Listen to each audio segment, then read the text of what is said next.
operate like this. You know what I mean? And it was a really, really weird situation. And then trying to palm me off as a sexual healer to a group of other women, that was a whole nother situation too, that was engrossed in that particular one and saying, oh, he's a sexual healer, you should sleep with him. So it was not just one instance, but it was like this group of weird stuff that was going on that I was involved in. So the reason why I'm saying that, I'm giving that little tidbit because it wasn't wrong then.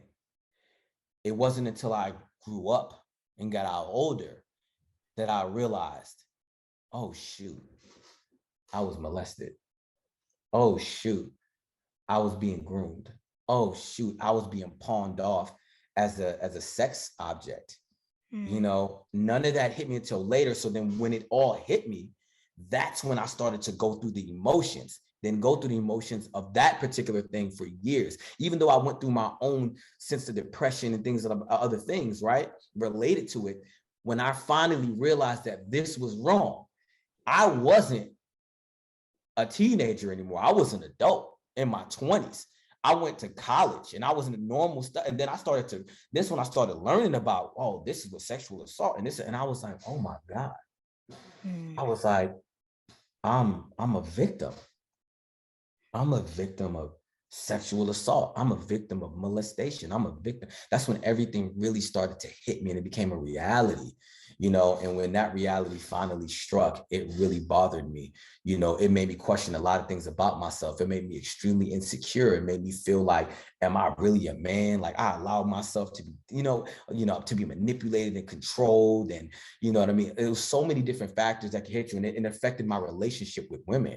Because once I became aware, I actually went through a phase where I hated women because I had been literally assaulted by so many different women in my life. And there's a plethora, you know what I'm saying? Probably about probably about 4 older women, you know what I'm saying, in my life that I really had an issue. And I was like, I was taken advantage of.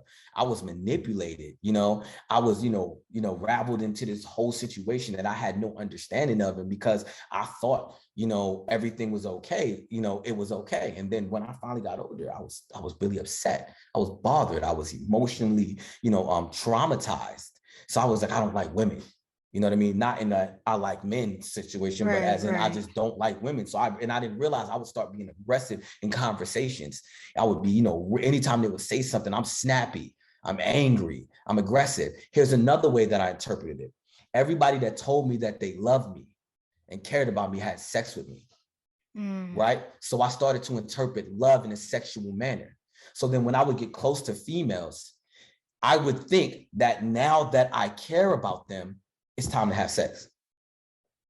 Not because I wanted to have sex, but because that was how I showed you I loved you.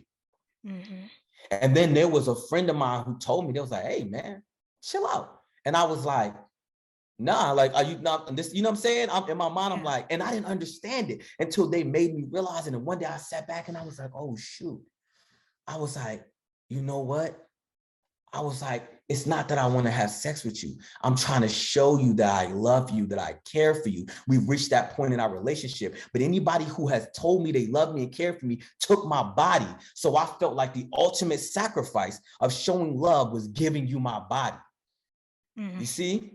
And a lot of people don't understand that, because that could be what's leading a lot of people to be sexually promiscuous and things like that, because I didn't know that's what it was. I'm like, I really care about you.